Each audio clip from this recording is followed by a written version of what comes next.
How she knows you're an alpha male and the alpha male mindset, part 2. Well, hello and welcome. My name is Arica Angelo, and I'm your dating and relationship expert. And listen, first, this is a 2-part series. So if you haven't watched the first video, I highly recommend that you watch this because my guest Justin, who is the CEO and founder of the Alpha Male Code Academy, wow, he really blows shit up in this interview. It's so powerful. I was mesmerized. I didn't even say much in this, and that's hard for me.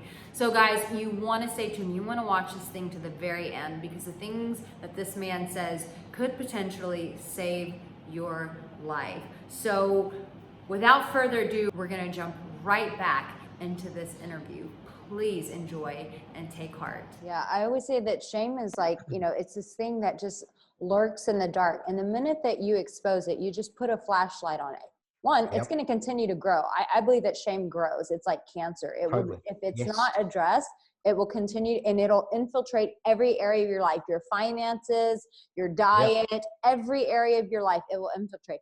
But sometimes Yep. just exposing the light on it immediately starts shifting. It's the beginning of getting it healed, getting it, just that little moment of exposure is the beginning. But I love what you're saying too about the acceptance of it, because Yeah. I found in my own journey, I think this is why people say with age, like people start enjoying life better. I'm about to hit 40 and it's like, there's just so much about me that I'm just like, this is just me. Yes, I'm crazy. I'm aggressive. I'm tender. I'm all these things.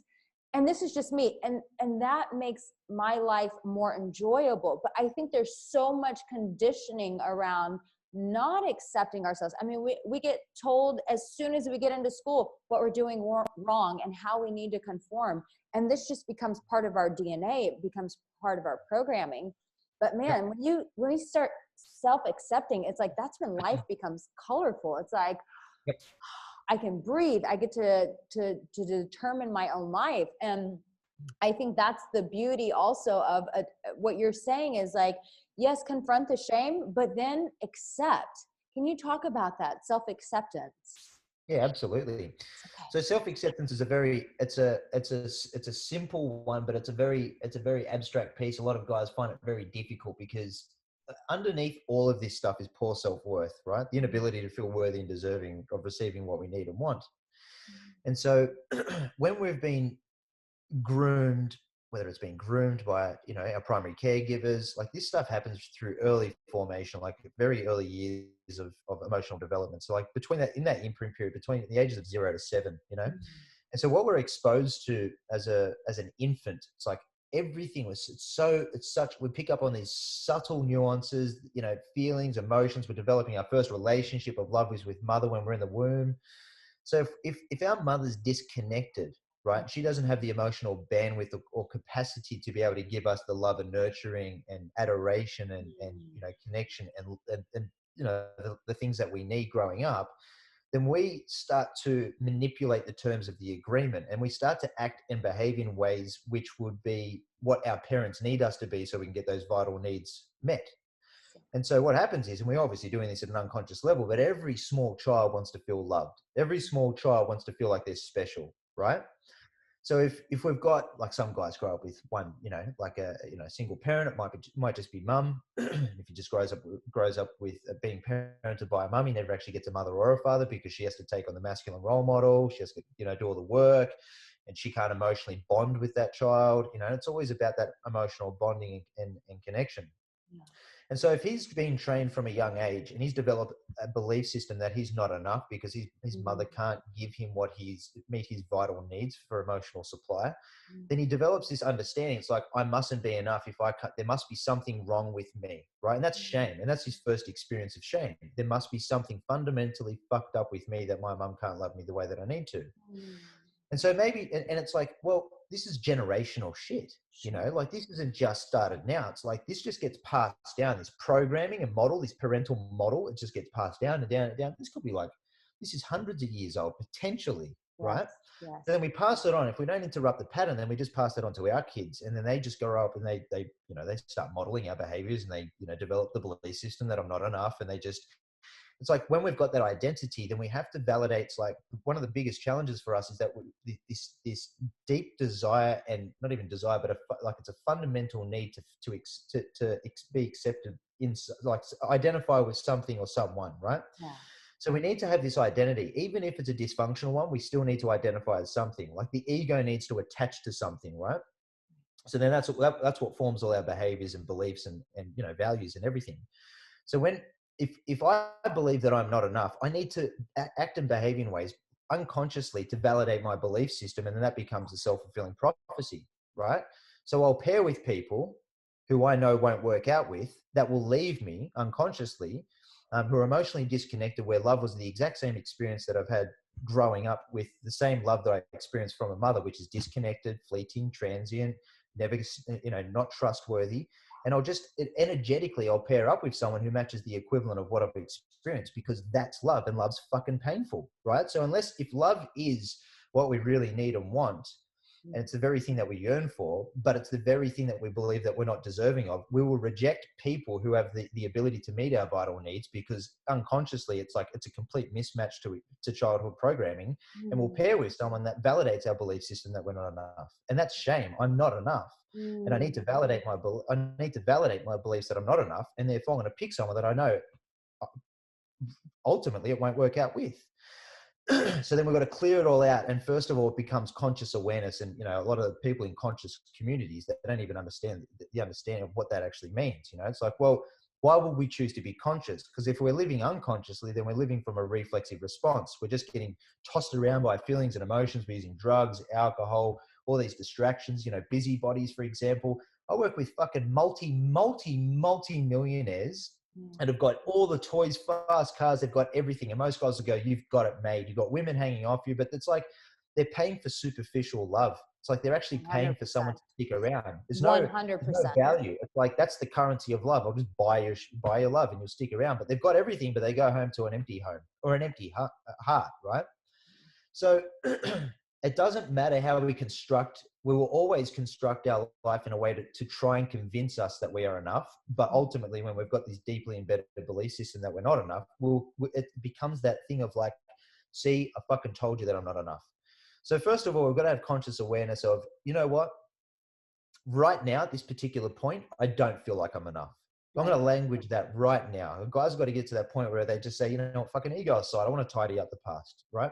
So I can move forward and develop healthy bonds and connections in romantic relationships, and actually fucking thrive in my mental and emotional state, which is absolutely possible. You've got to tidy up. You've got to have a look at what are the things that I shame within myself. First of all, right, I'm so big on feelings and emotions. When I work with the guys, we spend so much time talking about that, because then we normalize the conversation. It no longer becomes something that's shamed upon. It's like, yeah, I've got feelings and emotions, and I get them to talk about it a lot. They do live videos. They pick up the fucking phone and they go live in the group and they share this shit in front of grown men, 30, 40 grown men. And it's like, this is so uncomfortable. I'm like, yes, of course it's uncomfortable. We've got to train your nervous system to normalize this discomfort, right? So then it becomes normal and it feels okay. So when we start to share the fact that I'm experiencing sadness, I feel vulnerability, I've got insecurities, I feel jealousy, and that comes to the surface, and we're like, in our relationships, we can show up within our truth. If the feminine doesn't understand, it's like if we're hiding parts of ourselves and we're not connected to our own heart, there's no ability for us to connect to somebody else's heart. Right. So we've got to look at all the facets, all the deficits, perceived flaws, imperfections, and we've got to lay it all out on the table and say, this is who I am today, and that's totally fine. Yeah. And I'm going to work towards developing an accepting relationship with them, where I'm no longer judging these aspects in myself, because who I am today is based off my childhood programming, and I'm just fucking adding layers on top of that. And now it's time to rip that away and understand what the truth is. Is that we've been using a model that is outdated, and we've got to change the model. And who we are today is simply based off how we've been brought up. It's like, give yourself fucking permission to be who you are today, with all your scars and everything like that. You've got a colorful life and you've got a story to tell, but let's change it around. It's like, what kind of book do you want to read? If you were to write a book about yourself in your deathbed, would it be a worthwhile one reading? It's like, fuck, anyone's got an opportunity to turn it like that if they make that decision. Yeah. But most guys, what they'll do is, it's like this pain cycle that I talk about. I've identified the behaviors of what we do. It's like in phase one, there's a lot of shame. So we'll use a lot of the avoidance strategies. We use, our coping mechanisms, which is all the stuff that was spoken about, drugs, alcohol, like substance abuse, porn, working long hours so we don't slow down to the pace of our own inner shit, right? Yeah. And then we work out that doesn't work out. We might pair up with someone, and then we notice that relationship doesn't work out because, two fucking grown adults attempting to co-create a relationship with the emotional age of a toddler is never going to work out. Yeah. Then what happens to most guys, they'll go, cool, that didn't work out. Now it's time to tidy my life up a little bit. And then they'll do it behind closed doors, and they'll secretly buy books, and they'll read, and they'll watch YouTube videos. And that's a fucking great start, right? Yeah. This shit's deep, and it requires like specialist attention. 100%. So when they work out their own personal development, right, self-help industry, and they try to work it out, they might hire a coach or something, but typically they'll do it behind closed doors because there's still that shame there, right?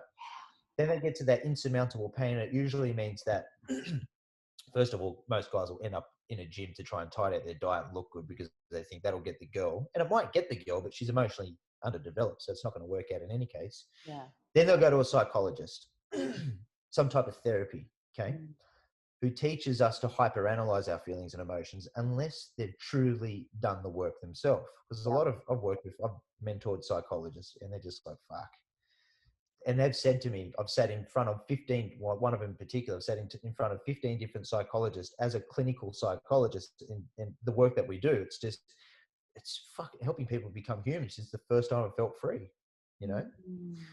So we go through this pain cycle, and then the most dangerous part is when we get to that phase 3, because we think, geez, it's like we got to this point and it's so painful, I really need to reach out for help. Like the pain is that much more greater than our desire to hide the ego's needs to really hide the shame. It's like so painful that I've got to do something about this. Now, I'm going to be honest, and so the mental health industry standard is not that great. I've sat in front of a lot of psychologists, and it's just been about what's a cathartic experience. It's like taking an emotional shit on the rug and leaving. For a lot of them, I'm not saying there's not some great psychologists and psychiatrists out there, but when they sit there and teach you to think through your emotions and talk through them, okay, great. But where's the tools? How do we pattern and interrupt? And what are we doing in the interim? There's got to be a lot of work. So that's why, like a lot of the guys, what we do, it's like they've got a support process where they have access to the coaches, they've got access to myself, and it's a 24-hour process. Process where they can reach out to guys because it's an international brotherhood. So it's like you get support whenever you need it, and you've got to have tools to interrupt it. So there's a process that we go through around this, but ultimately it really is about having a look at all the shit that we shame within ourselves. The stuff and shame, guys, if you're watching this, it's about having a look at the things that you don't like about you, that you feel compelled to hide from everyone else. And that's the stuff that you got to make peace with. And you're okay. It's all good to be where you're at right now. You actually qualify because you know better, Yeah. Justin, Yeah. I believe that, and your course is called the Alpha Code Academy. And this is about like having the alpha mindset and the alpha male that she wants. And really for me, and I've done a lot of videos about alpha males, but really what I wholeheartedly believe is an alpha male is a guy who wholeheartedly just accepts himself and chooses 100%. to live that out. Yes. Fearlessly. Yes. There may absolutely. be fear, but he's going to do it regardless. 100%. And that's character development. And that's part of the process that you need to go to. It's like we have to face the things that make us feel uncomfortable. So we're either getting external validation to temporarily meet our needs, or is that me? I don't know. My apologies. That's okay. Let me close that off. We're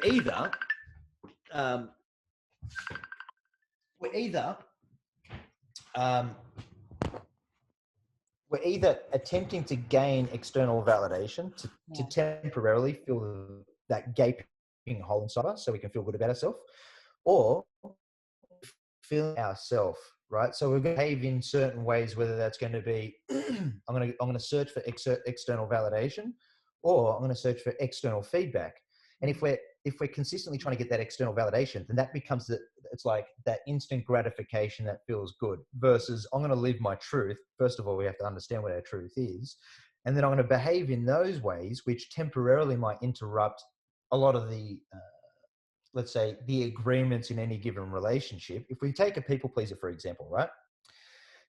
Or the guy that's in the friend zone, you know, that never can never sexualize a relationship because he's so detached from his masculine edge. Not desirable. Now he's gonna be who he thinks he needs to be to get women to like him.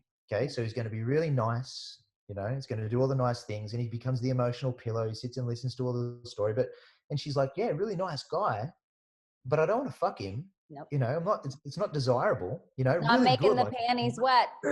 no.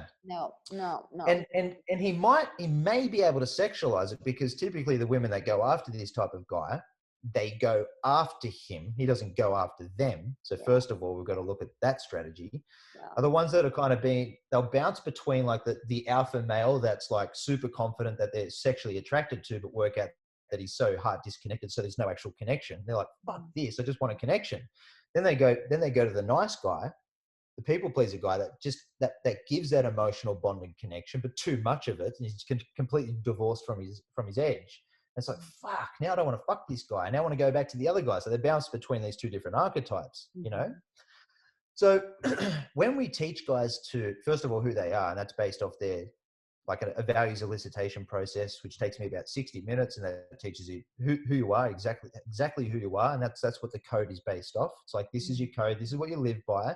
You are not to bend off this thing whatsoever. And then we teach them how to behave, how to think around it, how to act aligned to that.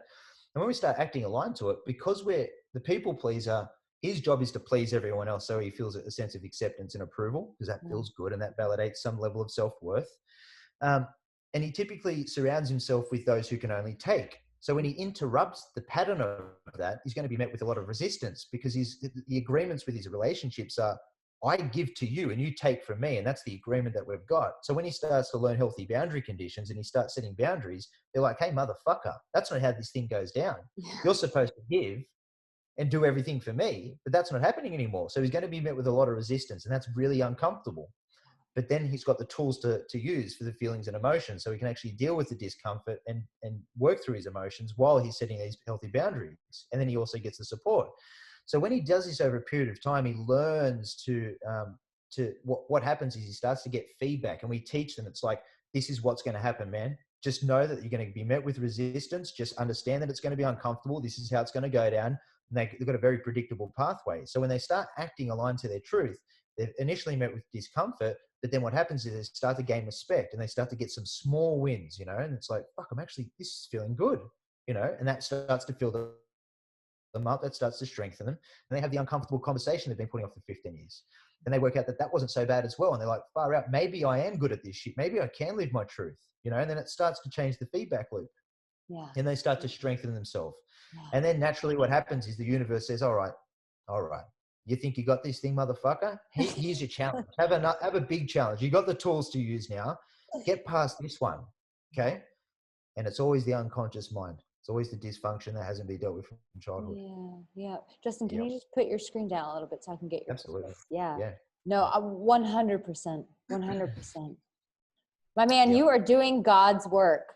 This is beautiful work. And I tell you what, this has been so good. I'm looking at the time. I'm like, I think I'm going to have to cut this into 2 videos, part 1 and part 2. But I just didn't want to interrupt you. You were just so much on a roll. It's so powerful what you're doing.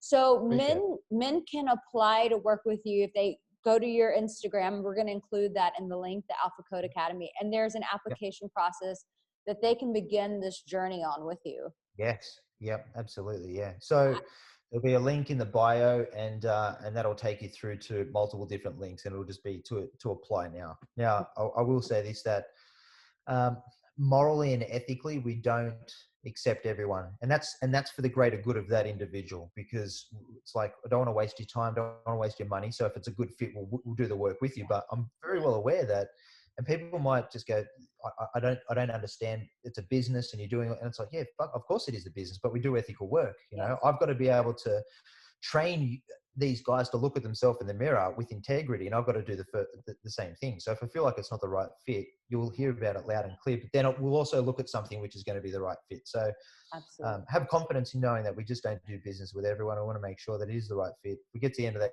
call and it is, then we'll go on a changing life together. Beautiful, beautiful. Justin, thank you. So I could talk to you for hours because you really do know your shit, and it's beautiful. And it was really nice that you shared with us your journey to get there, because it sounds like it's not just something that's head knowledge, but it's become heart knowledge. And it's something that you've had to fight for and go on your own journey to get these answers and tools. So thank you for sharing your journey and your Thank you work. for having me on. Oh, it's my pleasure. It's my pleasure. Thank you so much. Thank you so much.